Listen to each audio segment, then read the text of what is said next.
Selamat pagi pemirsa.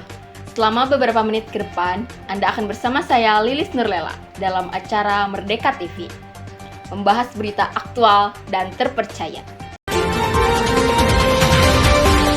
Pemimpin yang baik tidak hanya mampu membuat keputusan yang tepat, tapi juga mampu menginspirasi dan memotivasi orang-orang di sekitarnya untuk bekerja sama dalam mencapai tujuan bersama.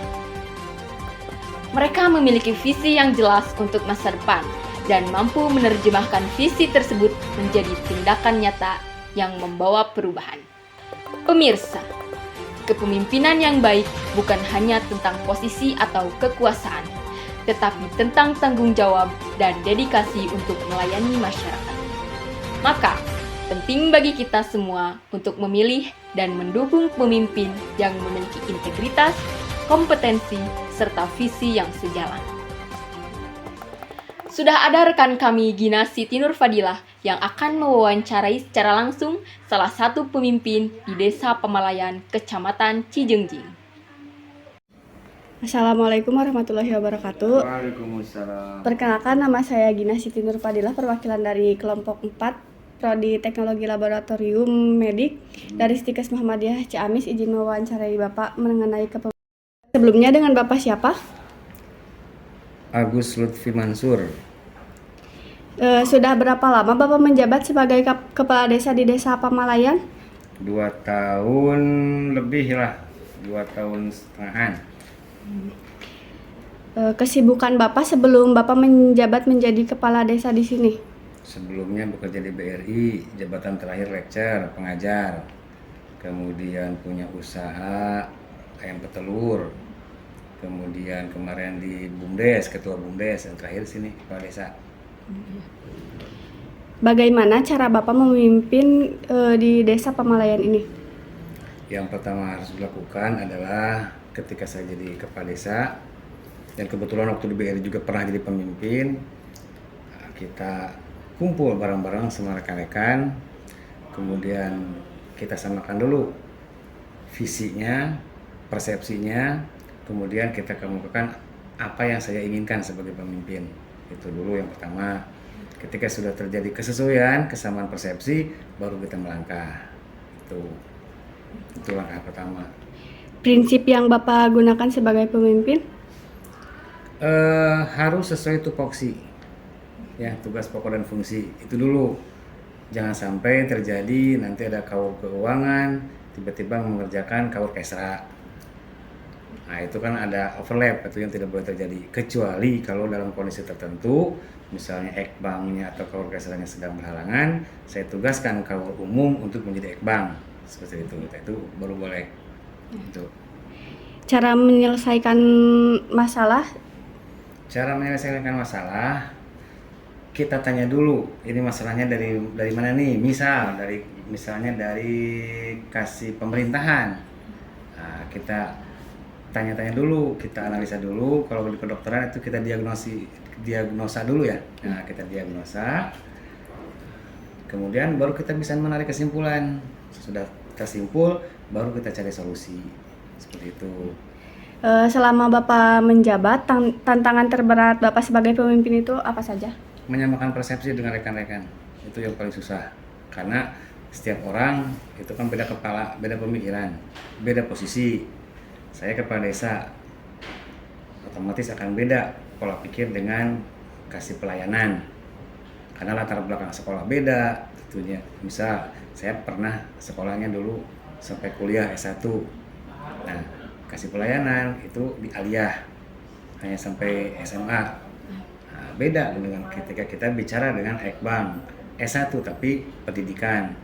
Pasti latar belakang disiplin ilmu ataupun level pendidikan itu akan menjadi suatu perbedaan. Nah, itu yang agak susah untuk kita satukan.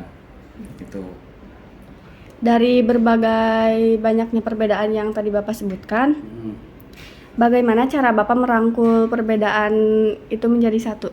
Ya, pertama-tama kita inventarisir dulu nih. Misalnya kalau ekbang ini dulu sekolahnya sampai apa? Apakah SMA atau S1? Ini kasih pelayanan SMA atau S1. atau dari aliyah, karena akan beda pola pikirnya antara anak aliyah dengan anak SMA dengan anak SMK, itu pasti beda. Yang S1 dengan yang lulusan SLTA pasti berbeda itu. Nah, kita rangkum ya, kita rangkum, kita bikin semacam ramuan lah, ini kira-kira cocoknya nih cara memperlakukan, terutama cara memperlakukan, karena seni seorang pemimpin ya, yang pertama itu pemimpin harus menunjukkan bahwa sayalah pemimpin, bahwa sayalah yang harus paling tahu. Karena rumus seorang pemimpin, apalagi pemimpinan di misalnya kalau di desa atau di pemerintahan kompleks ya. Jadi rumus seorang pemimpin nanti juga nih, kalau jadi pemimpin itu harus tahu banyak dari sedikit. Nah, seorang kabag kalau di pemerintahan, misal saya pemimpin, saya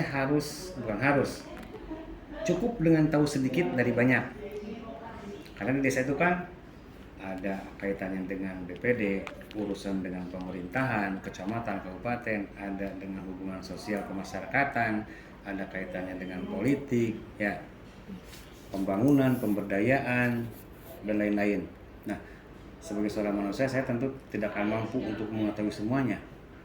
Jadi seorang pemimpin itu cukuplah tahu sedikit tapi dari banyak. Kalau tahu banyak dari sedikit, ya itu bagian pelaksana.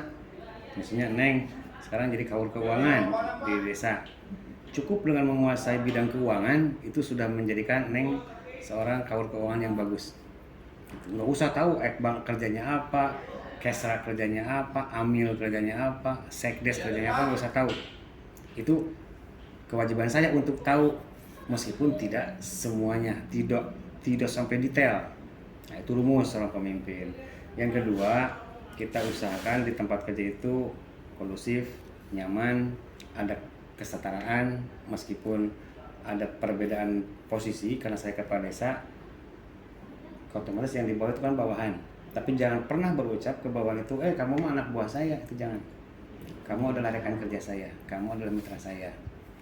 Dengan begitu, hubungan antara atasan dan bawahan itu bisa lebih enak.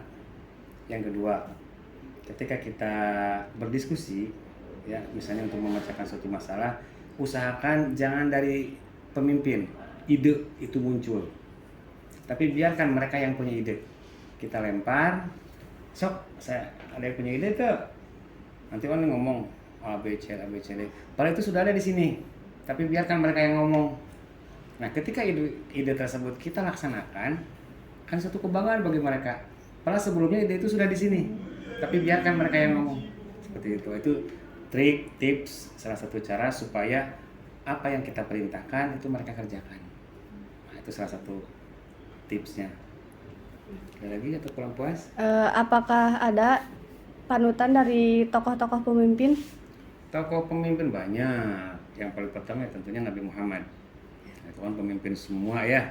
Udah itu udah maksimal. Itu mau jadi panglima, mau jadi ulama, mau jadi presidennya, ada di sosok Nabi Muhammad SAW.